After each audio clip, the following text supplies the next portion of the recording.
Hi, welcome to the Sifu Mimi Chan Show. Thanks for joining the conversation.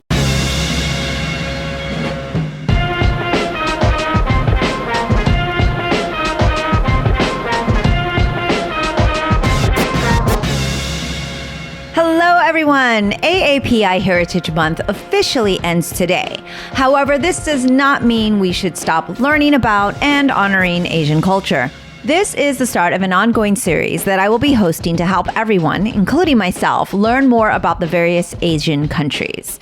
As you know, I've been on a bit of a rampage regarding all of the anti-Asian hate crimes and racism since the start of the pandemic.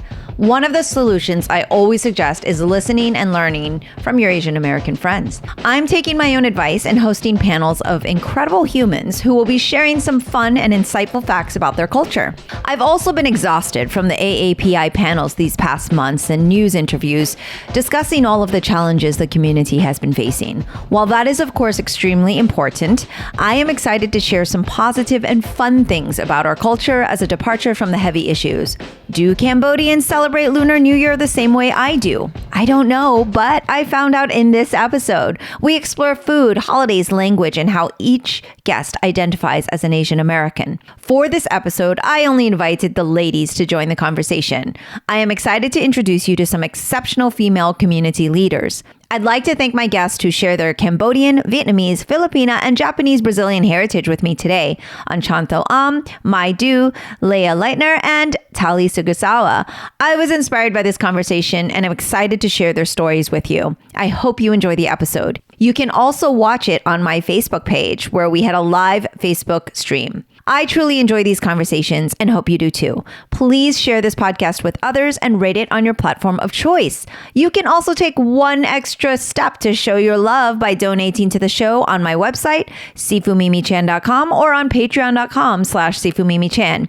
Even as little as $1 per month goes a long way. Thank you so much for the support. For comments or suggestions, email me at sifumimichan@gmail.com or reach out on social media at sifumimichan. Now on with the show. Hi, everybody. Welcome to the Sifu Mimi Chan Show. Thank you so much for joining us for this special AAPI Heritage Month podcast that is streaming live on Facebook. It's actually the first time I've done a live stream for my podcast, so this is super exciting, and this is the best occasion to do it because I have some awesome ladies with me that are going to be speaking with you later. As many of my listeners know, one of the ways I suggest we honor AAPI heritage is by learning and asking questions about the culture.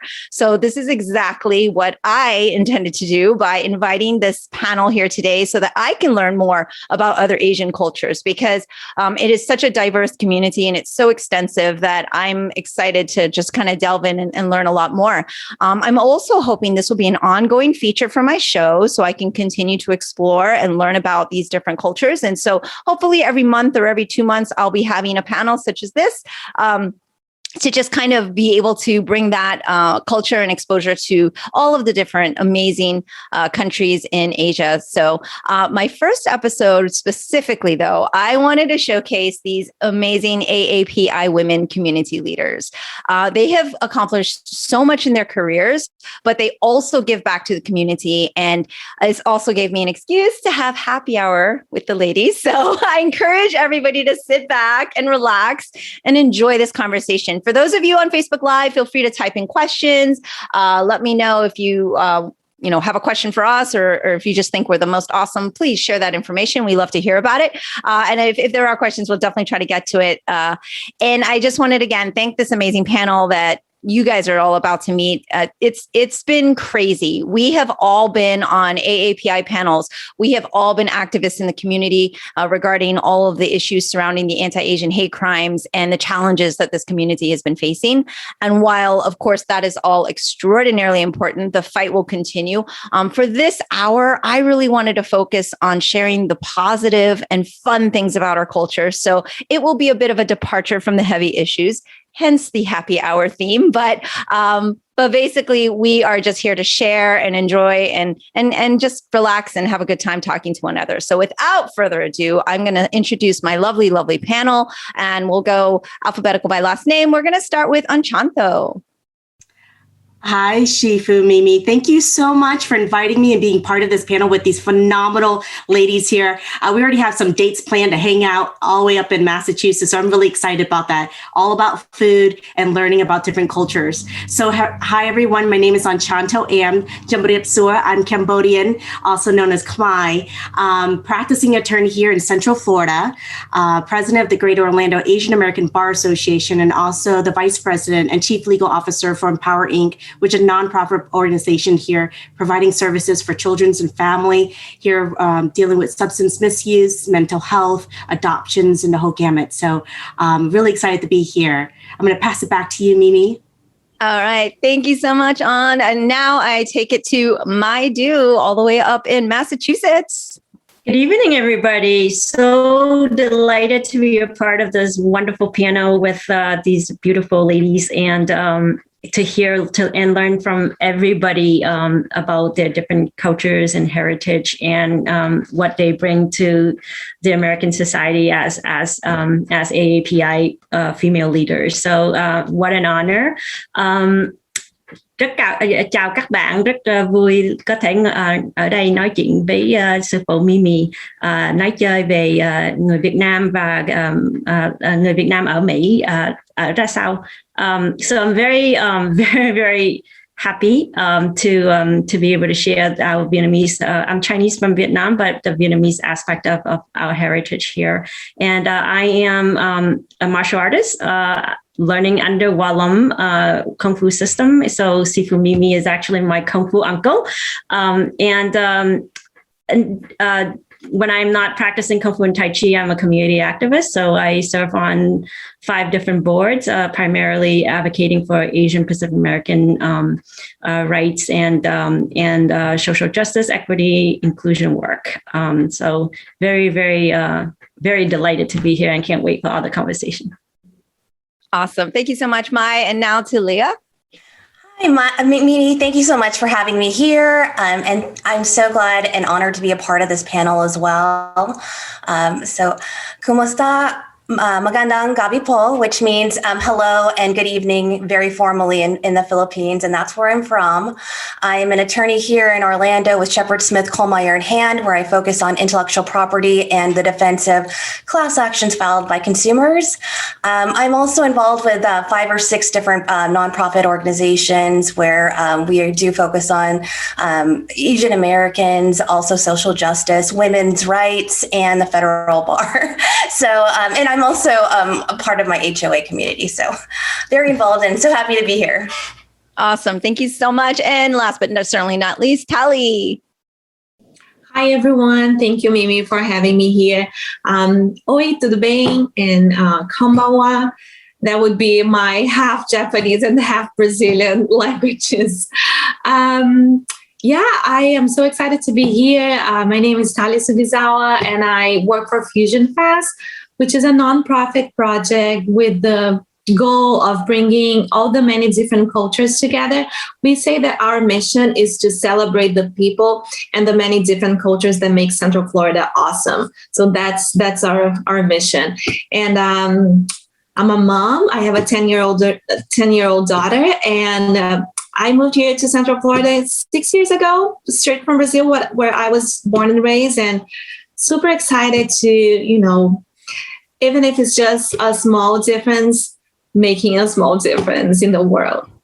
Excellent. And that you definitely do. Okay. I am so excited to have you all here. I don't even know where I want to begin, but since you all opened up with all these beautiful languages, I will represent my Chinese and Jamaican side. So I can say ni hao or neho or wagwan in patois. So, and that's something I have in common with Tali, actually, where we have a very mixed background, and we'll get into that. But I would love to hear a little bit more about the languages, because of course, for Chinese, you have Cantonese, Mandarin, and beyond that, so many different dialects. And I don't know if that's the same in other cultures. And so I would love to hear if there's differences, whether it's because from the North or the South, you hear accent changes, or if there are actually different languages, because I should have done my research, but I didn't. But maybe Mai knows how many Chinese dialects there are, but there's a lot.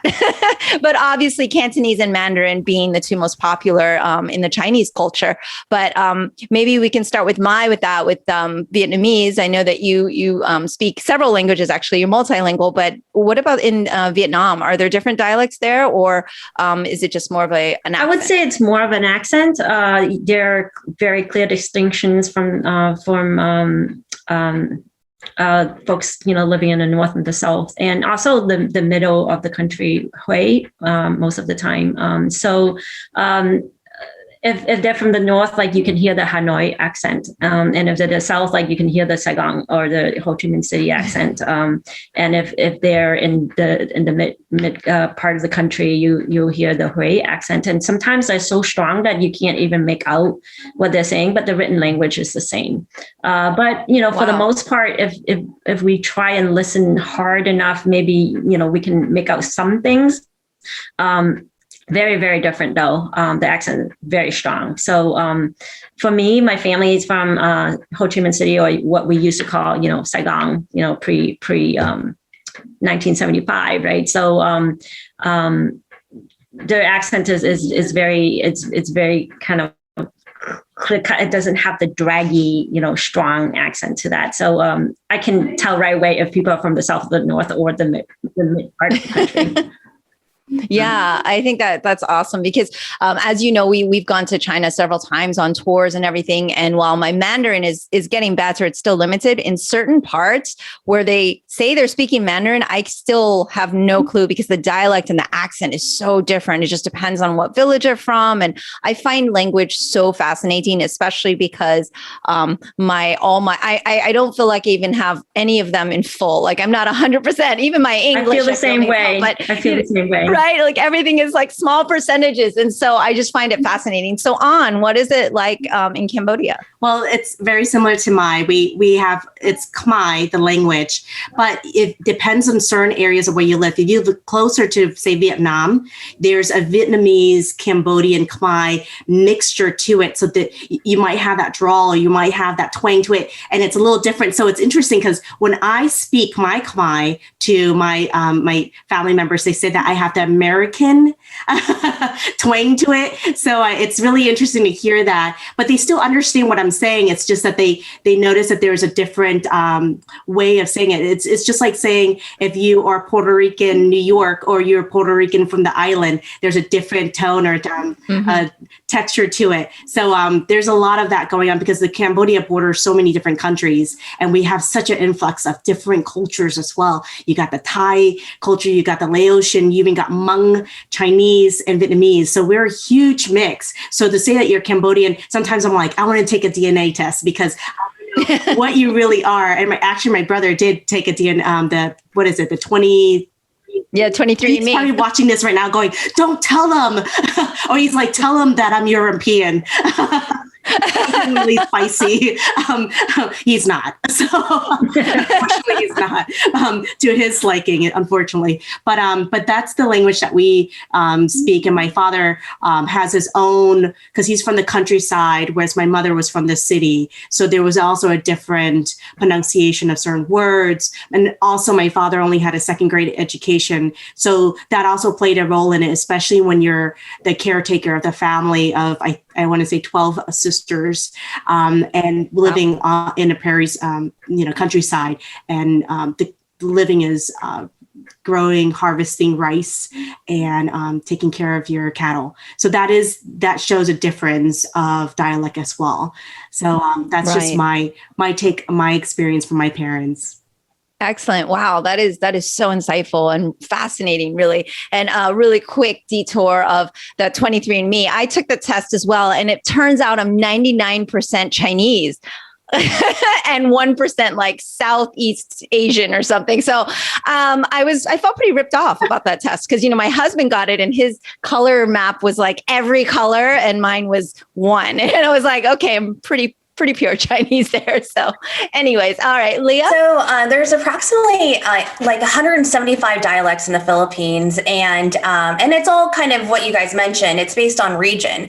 So my parents were born in the country or the island of Luzon, which is near the capital of Manila. And so they also within that region were born in Pampanga. So they speak Pampangan and also the national language, which is Tagalog and English. And they also speak a mixture of both Tagalog and English, which they call Taglish. So they speak Papangan, Taglish, Tagalog, and English. And I just speak English. So fortunately. Wow. I had no idea there was that many dialects. And so is it, because I know in like what Maya and An was saying, it's like the dialect or is more of an accented thing. So for example, in Chinese, like you can't understand someone if you only speak Mandarin. You don't understand Cantonese. There's no back and forth, but is there some semblance of understanding across all those different dialects, or is it really pretty? Yeah, there's some words that are similar, but it's all the most, the language that everyone speaks is Tagalog, but yes, it's totally a different language. Mm-hmm. Like there's there's Ilocano, there's Pampangan. So there's so many different variations. It's so interesting. Wow, that is fascinating. Okay, thank you so much. All right, Tali. Well, I grew up speaking Portuguese. That's my native language. And interesting fact is that most people from my generation that were born and raised in Brazil, they don't speak Japanese. They speak the vocabulary is vast. We know many words, but unfortunately, we don't really speak the language. And that's because when the first Japanese immigrants immigrated to Brazil, they were forbidden to speak the language. Like speaking a foreign language was not allowed. It was like a military dictatorship, and World War II was going on, so they could not speak Japanese at all. In fact, they built like little schools around the farms that they were working at, and those schools were all burned, even like books and all. So we kind of grew up just speaking Portuguese and with several Japanese words in it. But my mom was also the first Brazilian in my dad's family. And it was so interesting because today, probably my mom speaks better Japanese than my dad because she had to learn, right? Because she was with everyone else. She was like the outsider. And because of that, when they were around her, they would just speak Japanese. And she was like, okay, fine, I'll learn. So that's very interesting. So in Brazil, in Portuguese, I would say there's a lot of, accents. My husband is from the kind of southeast side, and I'm from the south. We speak completely different accents. The R especially, I will say, I pronounce the R like R, and he pronounces the R like when the airy sound. So it is funny with our daughter because depending on who she spends most time with during the week, she catches on that accent. So it's pretty interesting. Wow. I love that. And actually the next question, the next category or two that I wanted to go through, actually want to stick with you there because as I mentioned earlier, even though I'm 99% Chinese, I am very in touch with my Jamaican culture because my mom was born and raised in Jamaica. Here in Orlando, Florida, all of my family around me is the Jamaican side. And so none of my cousins here speak Chinese. I'm the only one because of my father. And so really we are always in patois. We do a lot of the Jamaican culture. And so obviously we know because we're in communities where literally Asians are all over the world. They're all throughout the Caribbean. They're all throughout Latin America, but you probably get it a lot where people are so surprised that you are Brazilian because you look like you're Japanese. And we've met a lot of Japanese Brazilians and at tournaments and events and martial artists and stuff. So I know there's a huge population. And so my next question was kind of about that immigration, whether if for the whole panel, if you were born here, if not, what was kind of your parents' journey here? But for you, Tali, obviously you were born in Brazil, you mentioned. So kind of what was your journey to America like and having that kind of diaspora of that I know, I feel like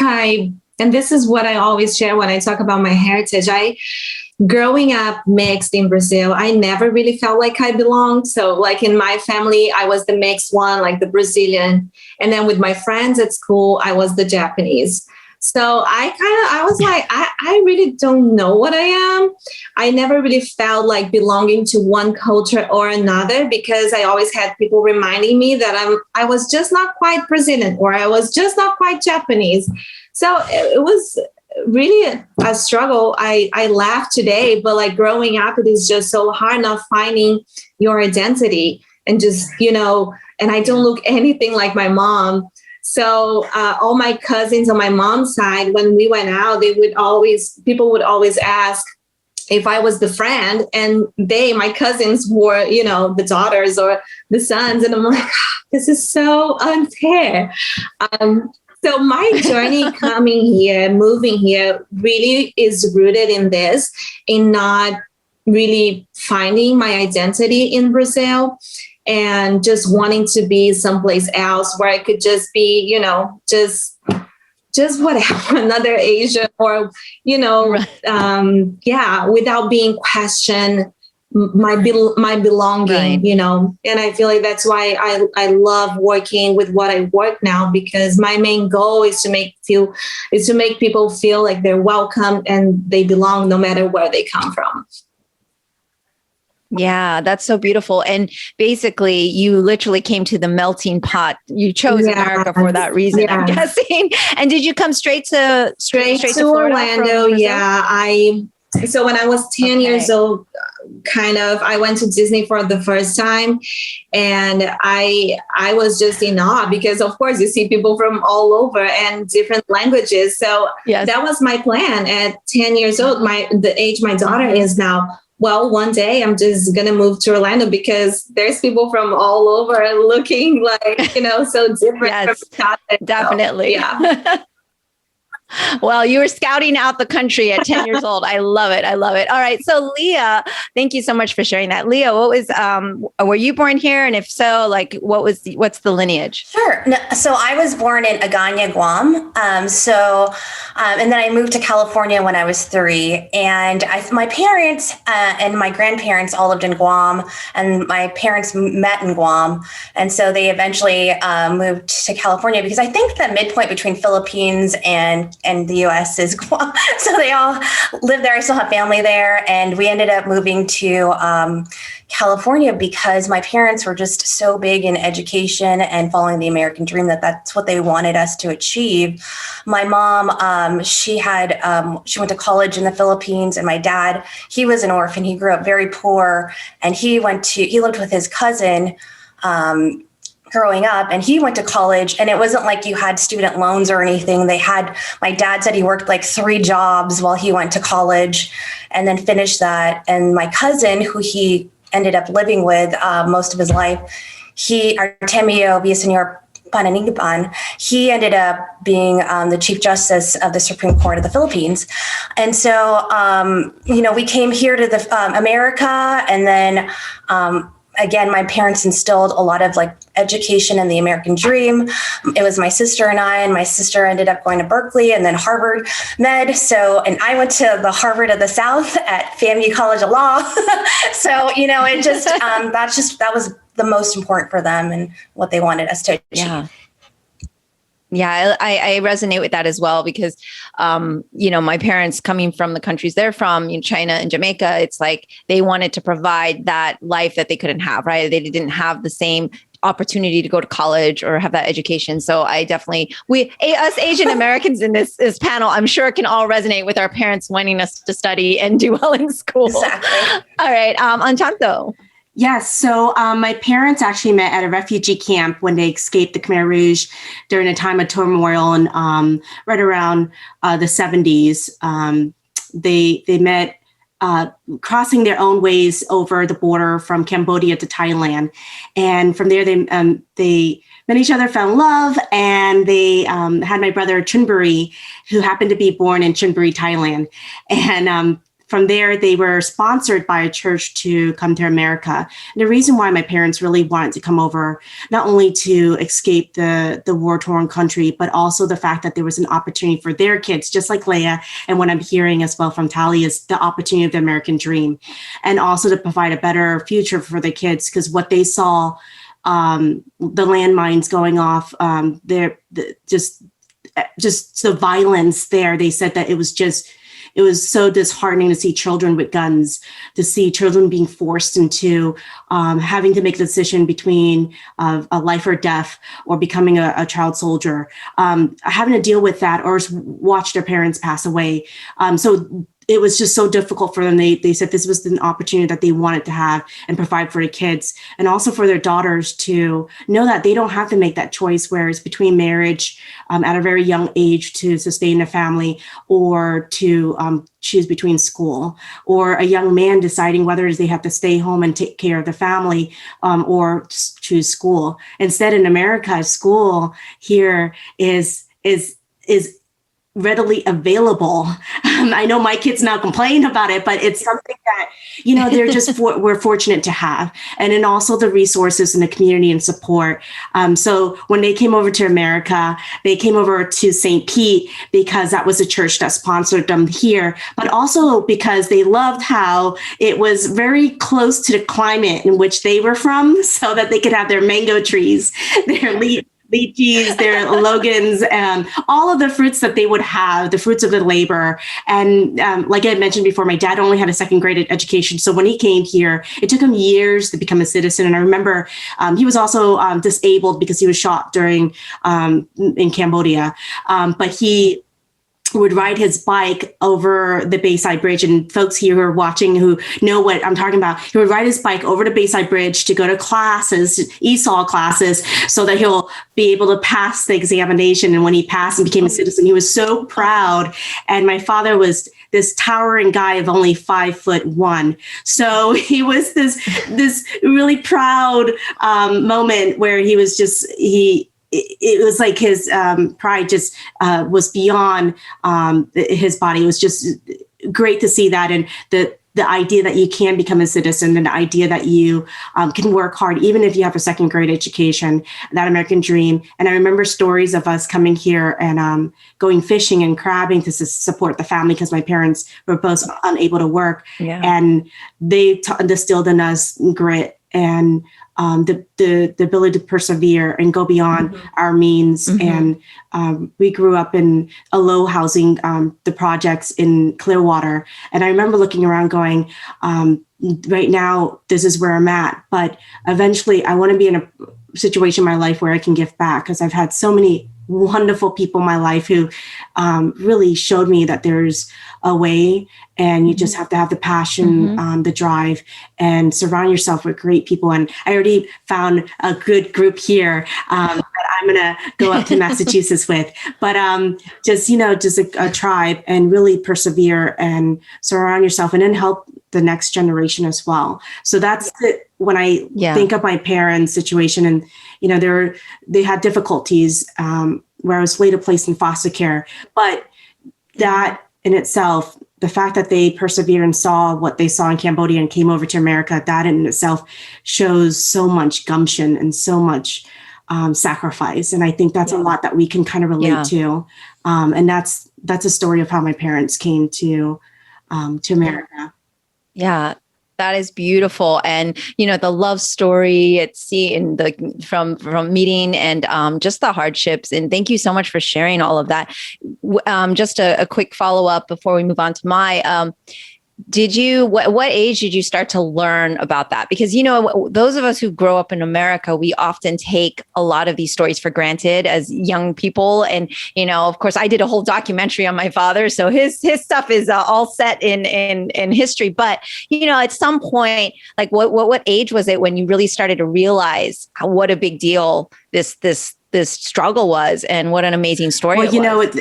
One thing that my parents had difficult with was expressing their emotions. I don't know if that's a cultural thing where your parents, generational, where they don't talk about their feelings.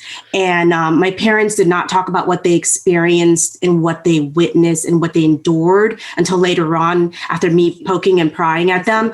So they had a lot of what I can see now in retrospect, some mental health, some issues that they really need to talk about. And it's normal to have those feelings, but to have it doubled with the fact of what you witnessed, your sister's passing away, or just violence like that, just extreme violence that you don't really channel or talk it through.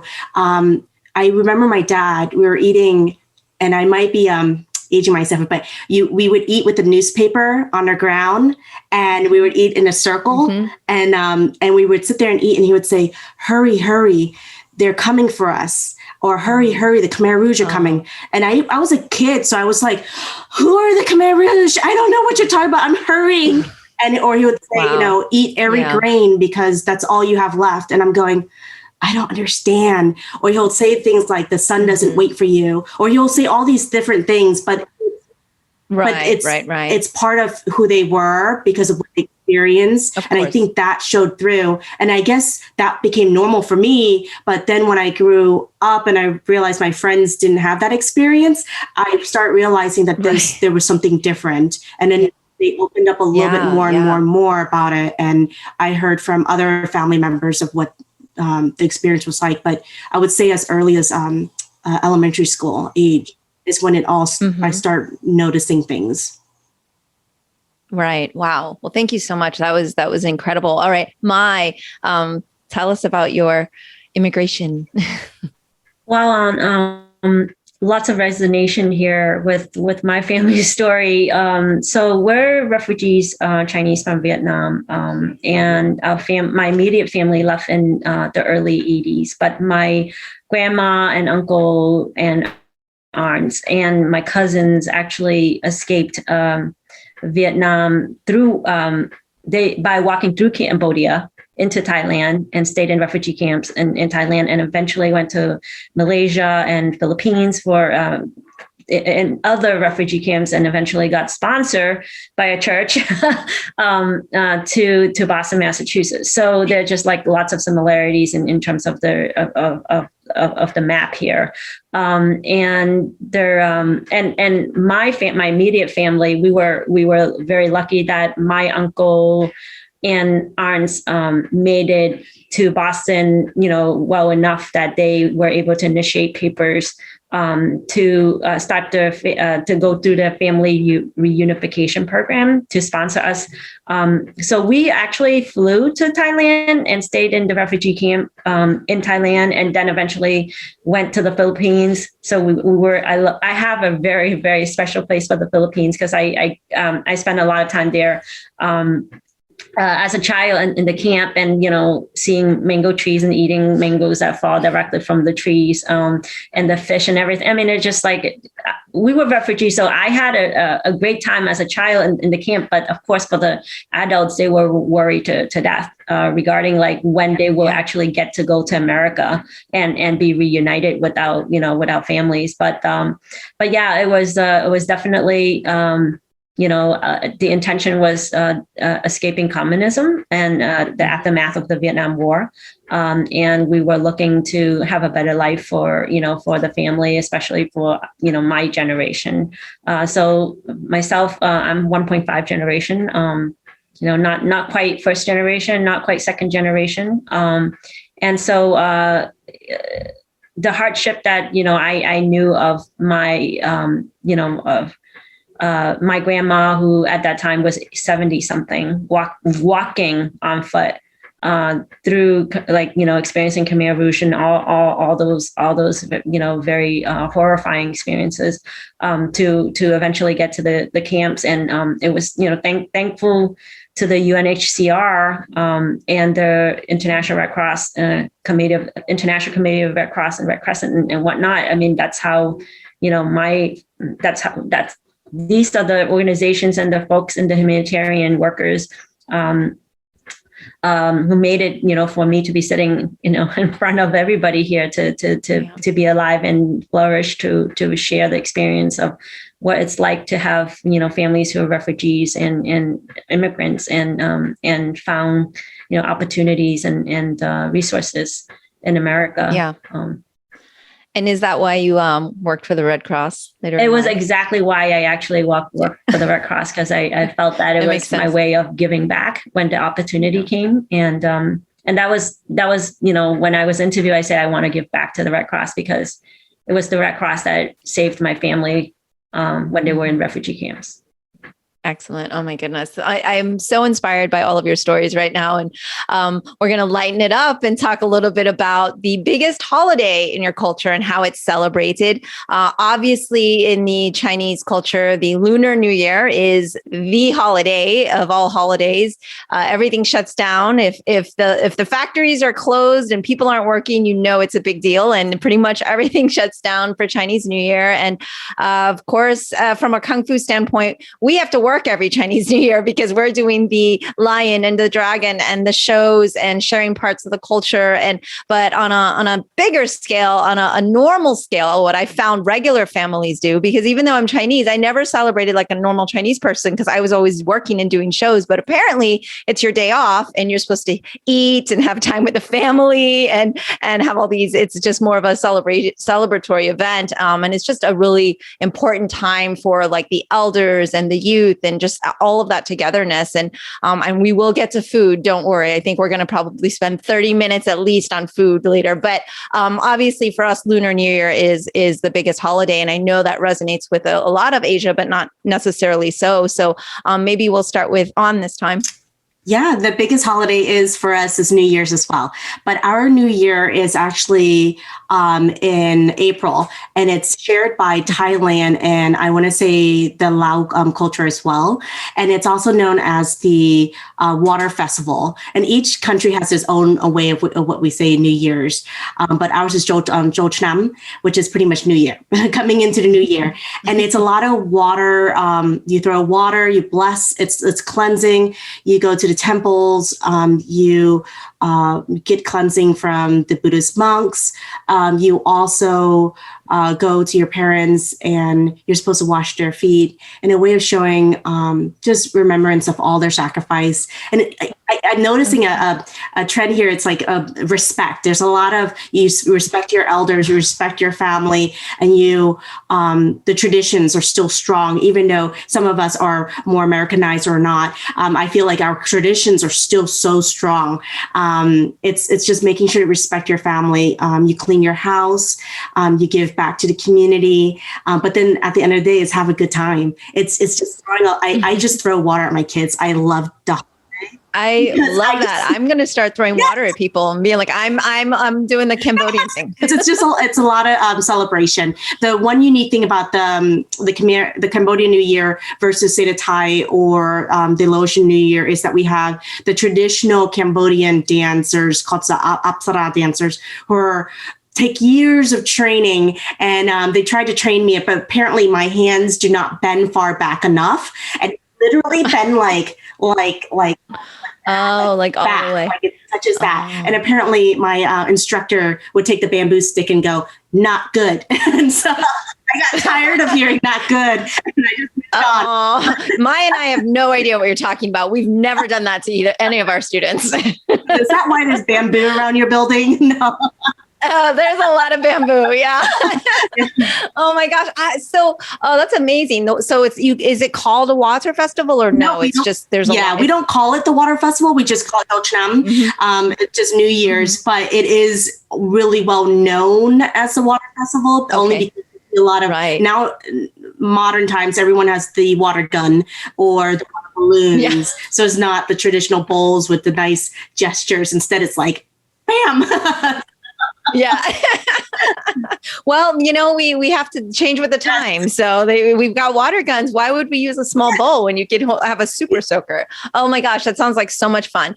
Well, I want to jump to Mai actually, because of course she celebrates Chinese New Year, but I know in Vietnam, they do Tet, and we often go and celebrate with the Vietnamese community here in Orlando, which we have a very strong Vietnamese community. And so it's so nice to see them in their traditional clothing, because of course for Chinese New Year, it's like slightly different. There's a lot of similarities, but of course it's a lot of good luck. It's a lot about the red envelopes. Of course, I'm in that non-receiving phase because I'm married already. It's like just the kids or the unmarried, or until you're an elder, you get the red envelopes and you share the good luck. But maybe you could share a little bit about the what the Vietnamese culture does for the Lunar New Year, if that's the most famous. I mean, maybe I don't know.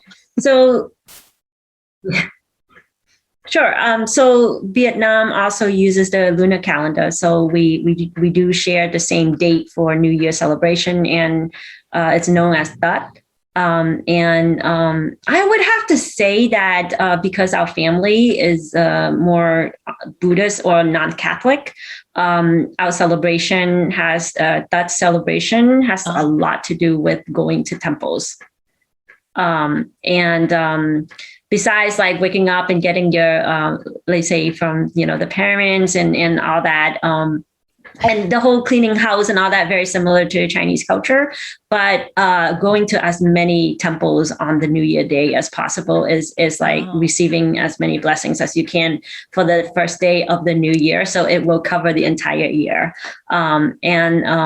And so that's like what I grew up with in remembering like what Tet is like lots of incense and lots of smoke in the eyes and lots of like charity work, because when you go to temples, like you do a lot of you do your donations and more. But there's also another thing, could be more family, but I think it's very cultural as well for how Vietnam celebrates New Year's, that we will come together and gamble. It's like playing cards or just different things, and it's like not a big kind of like go to the casino, but it's really families, friends gathering to like play with coins and things like that, because everybody gets money, right? The kids also have money, so we would play like gal and things like that. So just like kids get very, very excited because they have their own money, and they can kind of play cards together with the families, and they almost consider a little, resourceful and rich.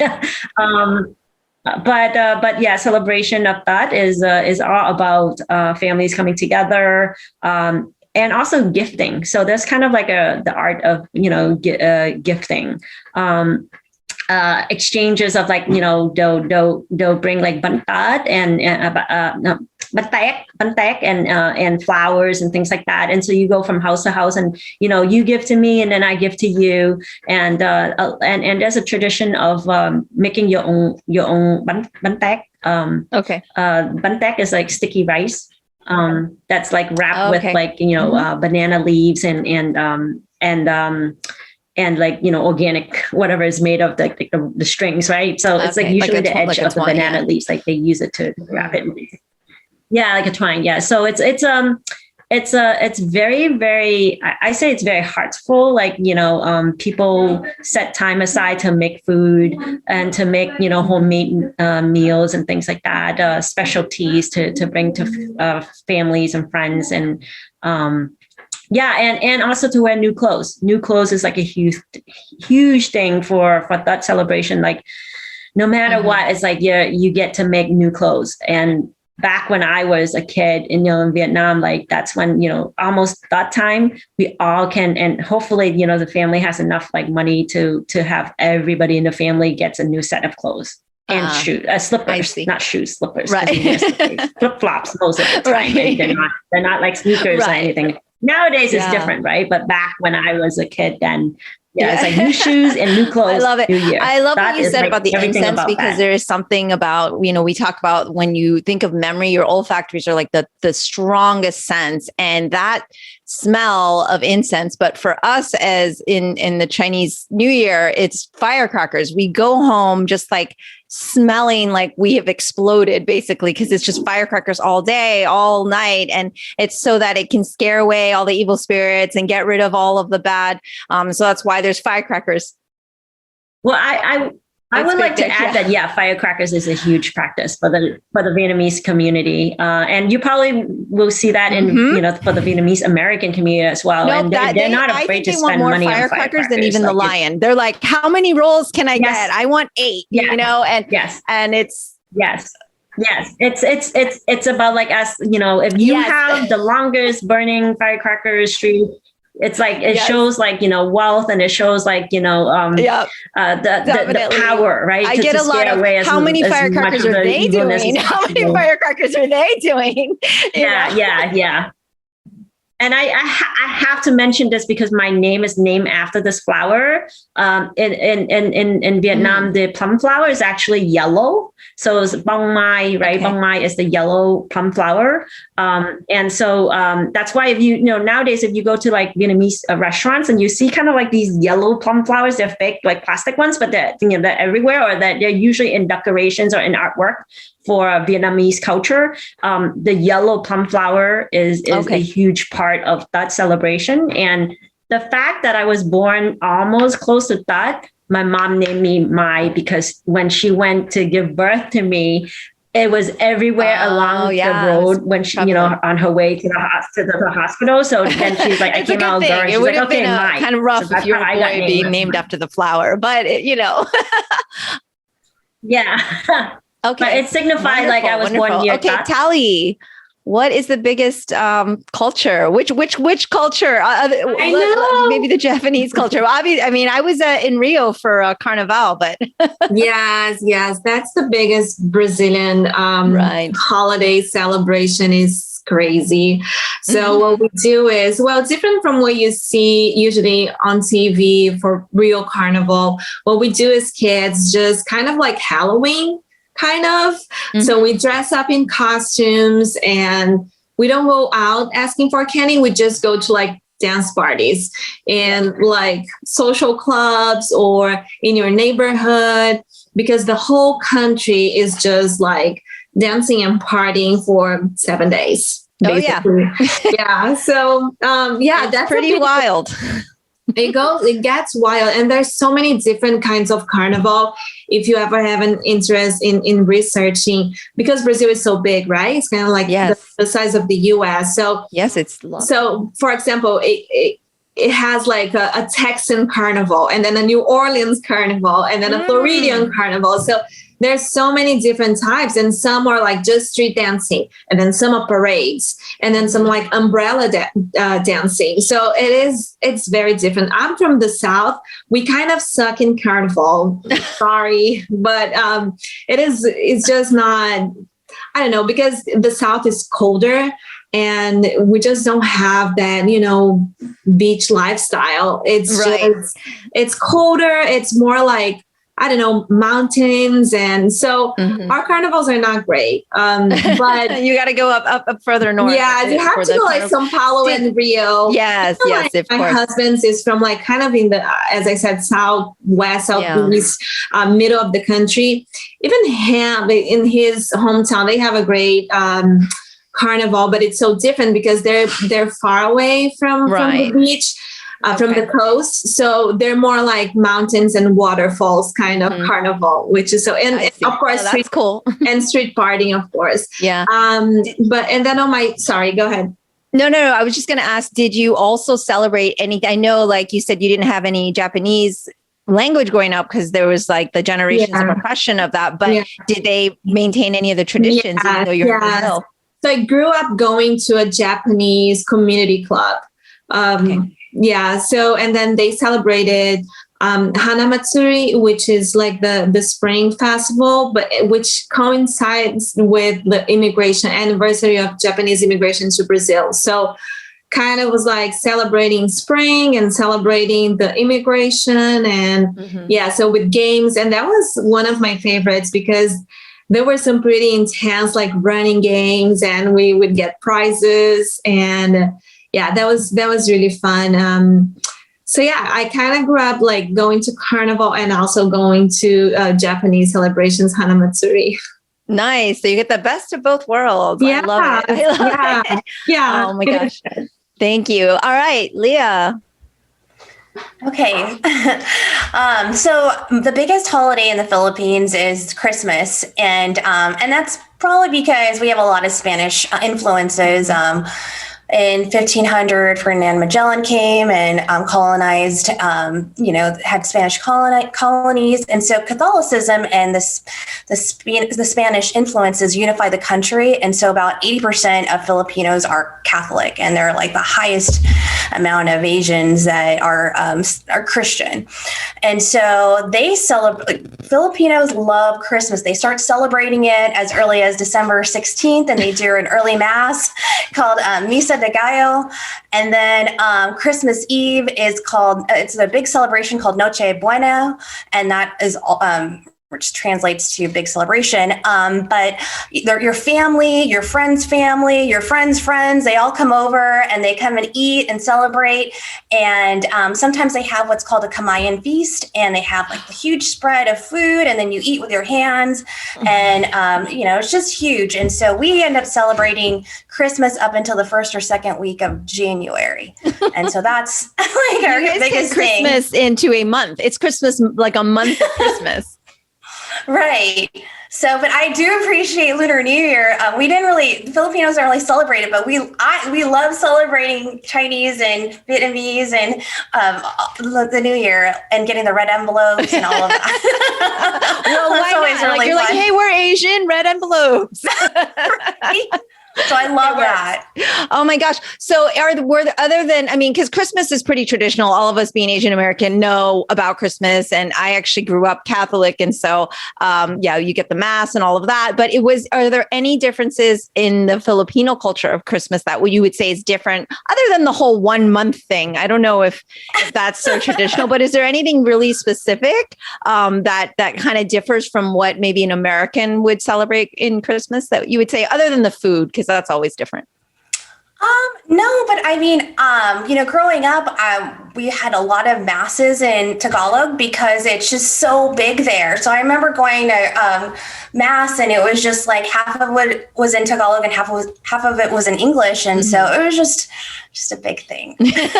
All right, well, we're going to jump into food now because we are running out of time, and I want to talk about this Kamayan because of course, I was in Toronto when I had my first Kamayan restaurant experience. And it had like the guys that came out with the drum and the whole, I don't know if that's even traditional, or if that was like being at the Polynesian at Disney or what, where when you go to like these theme restaurants, or if it was like actually legit. But yeah, they put these leaves down and then just put a ton of food in front of you, and then you just like go at it. But maybe you could share like the real deal, or some of the traditional foods and your favorite foods from the culture. Sure. So that's kind of exactly what it is. The Kamayan feast is they spread it on leaves. They have like rice and our favorite dishes. So our traditional like formal foods that we always cook is pancit.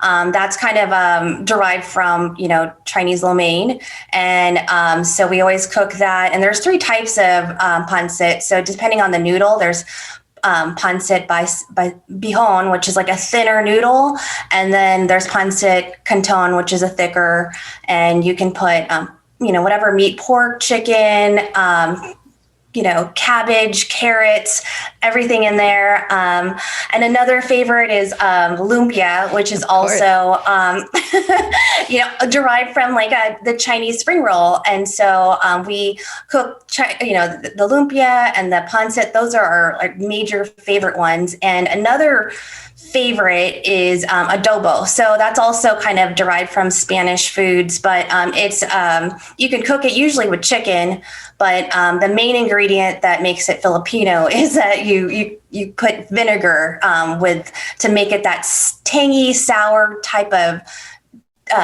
taste for the chicken adobo. So, and then you put it over rice. So that's also a favorite. And another one, which it's not my favorite, but it's my sister's, it's called sinigang. And it's kind of like a sour soup made out of tamarind. And you can put guava, eggplant, and they usually put chicken, and you put it over rice. But everything is always included with steamed rice in the Philippines. And I don't know if that's the same everywhere, but that is their major thing. And I remember going to Las Vegas and going there. This is the first time I guess just didn't realize it, but going to a buffet and wondering, like, it was breakfast time, and I was asking my mom, I'm like, where's the rice? Like, this is so weird because we had it with everything. But And I will say, though, there are a couple of places in Central Florida, if you want to check it out. They have Michael Calantes. He is an amazing chef, and he opened up the restaurant Taglish, and he has another couple of restaurants coming up. They also have Jollibee's in the UCF area, which is kind of like a fast food restaurant. And it's really, really funny because so they do like a Filipino type of spaghetti, and they include hot dogs. Oh, okay. and it's like in the UCF area. I think so. But they also, I mean, it's actually a chain in the Philippines. So Jollibee's is huge. Like they have fried chicken, and it's called Chicken Joy, and that's like their thing. But they also include spaghetti with the hot dog. And I always tell Scott, I'm like, my husband, and when he cooks spaghetti, I'm like, add the hot dogs. And he's like, what? I'm like, no, it's really a thing. Traditional. No, it's my culture. I need this. Yes. I love it. Those are just a couple of things. I had said off air earlier, I said, man, I really missed an opportunity here. Like we should have been having this in person with all of our traditional foods, talking and eating and enjoying that together. So next episode, that's definitely what we're going to do. Okay. Let's talk Mimi, about Vietnam. Yes. Can I just jump in really quick? This is how Fusion Fest started. Terry, my boss, started meeting a lot of people from different cultures. And our first gathering was a potluck. And then people start talking about different like things and aspects. And I'm like, okay, so every month we need to do this around like dance, music, arts and crafts and poetry, but always starting with a potluck. So, great things start with food at a potluck. That's right. That's right. All my podcast listeners know, like every 2 episodes, I talk about my plan for world peace, which is like a giant potluck because we can all agree on one thing is that we love food and we can gather around that. So that's always my thing. But we have a huge Vietnamese community here in Orlando, and I've heard our food's pretty legit. I've been to Vietnam, but please share your favorites and what's traditional in your home. When it comes to food and the Vietnamese culture, one of the things that I always miss when I go back to Vietnam is that for breakfast, it is like everything, all the choices. It's not just like, the entrees that usually people would have for dinner. It's breakfast. So that's why, like when Larry was talking about rice, I mean, we eat rice for breakfast, and it's considered common and normal. We eat like a big bowl of pho for breakfast. It's not like just like toast or just eggs or whatnot. It's just like it's a full-on meal, and we eat dessert for breakfast. So it's like eating like you go out to the what we got gatja, which is like kind of like the outdoor like supermarket market, and food is like on one side and groceries on the other side, right? And so we would eat it's like the sweet, kind of like sometimes it's sticky rice, sometimes it's like whatever, but it's like whatever you feel that day when you wake up. We don't cook breakfast at home. And it's usually going out to eat, and it supports the local economy, right? So that there's like your moms and pops like little shop right in front of their homes and doors and things like that. So they just serve breakfast and or food, and that's considered breakfast. So usually everybody goes out for breakfast. There's really not a practice to cook breakfast at home. Well, it sounds a little impossible. Like being the chef in my home, I'm like, wait, you expect me to make all of the entree dishes that would normally be once in a week, all at one time in the morning? That sounds kind of difficult, but basically like pho. But what I like is actually bánh hỏi. Bánh hỏi is it's a smaller vermicelli that's usually like kind of like weaved together, right? So it's like white noodle into kind of like a like neti, like it's like like patty, and it's vermicelli really, but just very thin, and you eat it with nước mắm, which is the fish sauce, right? And it serves with like spring roll, the da ya, and thịt nướng, which is like the grilled pork or beef. And so I like that. I also like gỏi. Gỏi is like the Vietnamese salad, right? So I like the gỏi đu đủ, which is the green papaya salad. And very Southeast Asian flavoring and things like that. But yeah, I just love the freshness of the ingredients. Lots of herbs, lots of greens, and really just eating from the land. right onto the plate. Lots of seafood for Vietnamese food because it's a peninsula, part of a peninsula. Mm-hmm. So lots of seafood, lots of like fish and shellfish and. Yeah, I think we're all getting hungry now. Yeah. I especially, if you like shellfish, like I especially love the little kind of like corner stalls where they have like clams and snails and, everything else. Okay, we're going to write all this down. And for the next one, well, when we go to Boston, we have our hit list for you to take us to. There's some really good. Oh my gosh. There's some really good Vietnamese restaurants on Dorchester Ave. In Dorchester. Excellent. All right. Let's jump to Tally. Oh my gosh. I grew up eating both foods, Brazilian and Japanese, but I wasn't like quite a fan of sushi or any of the Japanese food until I was older.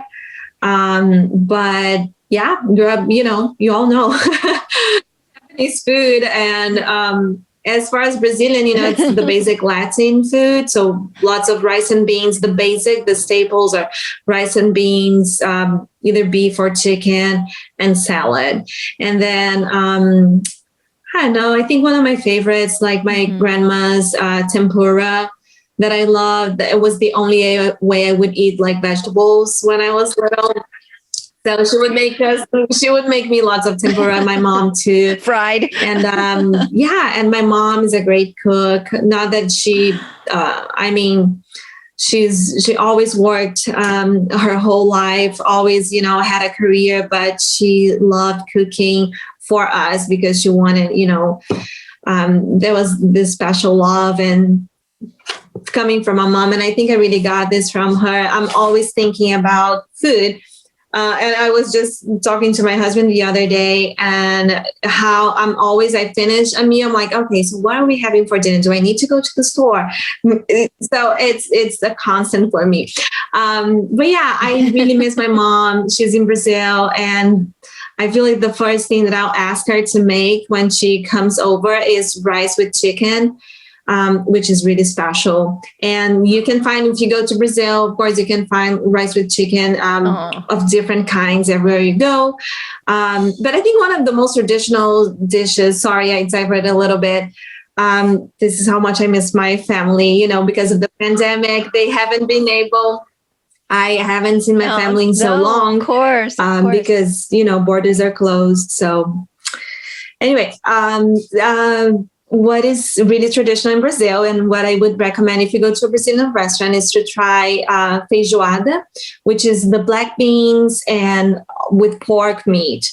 It's like a stew, but they cook it for several hours. And this has really like African roots. So it is pretty amazing. It's one of the most traditional foods. And we usually eat that on Saturdays. Usually go to a restaurant with live music, like live samba, and eat that with really thin chopped kale, which is like stir fried with bacon, onions, garlic, and white rice, of course. By rice. No matter what, we are all strung together by rice. Yes. I think that is going to resonate here. And of course, in both my Chinese and Jamaican roots, there are rice is involved as well. And it's really important. It's an important food. So I had a food expert on my show and she said, like, I asked her what was one food that could bring everyone together. And she initially said rice, but then she took it back because she goes, everyone is so specific about their rice. There could be an argument over, no, my rice is the right one, or this is how you cook it, because everybody likes it a little bit different. But okay, we're going to jump to An now, who misses her Cambodian food because we were just talking earlier off air, and Mai is going to a Cambodian restaurant that we don't have here in Orlando. And so share with us, An, what is she going to eat that we will not be?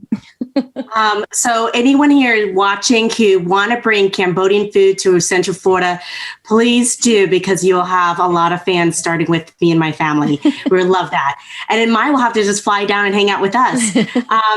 So some of the food that is really traditional is nom po chok, which is like a noodle dish with fish. There's also mamok, which is fish with curry and some other spices as well. I teeter towards the more Vietnamese Cambodian dishes, only because that's where my roots are from, where we have a mixture of, so in Vietnamese it's called thịt kho, but in Khmer it's called kho sạch truk. So that's pretty much caramelized pork with eggs in it. Sometimes you put bamboo shoots in it. And some people do different things, but we would do the bamboo shoots. And that was always so delicious because it's always like when you think of a home cooked meal, you think of that kind of dish. I also like, gosh, now I'm salivating. I think we all are. You know, you probably know this one. We call it nom kroi, which is like pretty much in translation, it means orange dessert. But in reality, it's just a sesame ball on the outside, or a ball with sesame seeds on the outside. And there's the mung bean inside of it. So that's sold here at Tieng Hun, at all the grocery stores, but also given out during the holidays. There's also bánh trưng that I love so much. So much. It's during the holidays. And it's the rice, glutinous rice, and then there's pork in the middle, and it's wrapped around with banana leaf. And I'm trying to recall what we call it, but there's such a huge Vietnamese community here that I just go in and I just say my favorite Vietnamese foods. I literally just go in and go bánh trưng or bánh du tiên. I just speak like certain key important Vietnamese words because it's always about food or money. Well, I think when it comes to language, it's one of the first things that gets adapted because like if we go to dim sum, okay, I can order everything before I was able to speak anything in Chinese, right? Like you just know because it's survival. You want to eat and drink and have all of these wonderful things. And I just love it. I love all the diversity and the different foods because what's amazing is even though there's that commonality amongst all these different Asian foods, they're so specific to each region that even between Cambodia and Vietnam, as close as they are, sounds like there's some distinct differences and specificity, not only in the region, but like in terms of family too, because each family has their own recipe. And of course, in China, it's such a huge country that, the North and the South, they eat very different. I think because we're from more Southern, we are rice, up North, they're more about noodles and then the bread, the baos. But food is my favorite topic of all time. And I know we are coming on dinner time for all of you here. So we're unfortunately going to have to wrap up and we'll have to pick this up again and have a part 2 of the conversation where we just talk about dessert. No, I'm just kidding. But yeah, I think that it is something that definitely binds us all together. But one thing that did resonate amongst what I heard from everybody was how important it was as either yourselves or your parents or your grandparents, like for them to make the journey to be here for the opportunity in America, somewhere that was going to be diverse and accepting of all people and somewhere that you would have the opportunity, even if you started with nothing. And sounds like, a lot of us here have similar roots, if not rooted ourselves in poverty and starting from nothing, working really hard through determination and hard work and really kind of paving the way and getting that education. And I think that's just something that's really amazing because every Asian American I've ever met has this amazing story to share. And it's one of the reasons I started my podcast because I said, wow, so many people have so many interesting stories to share and we can learn so much from one another and learn to respect one another and learn to appreciate one another. And at the very least, be introduced to each other's foods and culture. And I think that's a really beautiful thing. So I do not want to keep any of you much longer today. So thank you all so much for joining me today, having this really, really valuable conversation. And hopefully it was a lot of fun for you and a little bit lighter. And cheers to all of you, my lovely ladies. You're a fantastic guest. Please come back again. And thank you so much for being on the Sifu Mimi Chan show. And listeners, I hope you enjoyed this chat. If not, I did. So we'll leave it at that. So thank you all so much. And we'll see you next time. Thank you. Thank you. That's all for today's episode. Thanks for listening to the Sifu Mimi Chan Show. Please subscribe and rate my podcast on your platform of choice and leave a review. You can become a patron of the show at patreon.com/SifuMimiChan to help keep this podcast going. Follow me and interact on social media at Sifu Mimi Chan on Instagram, Twitter, or Facebook.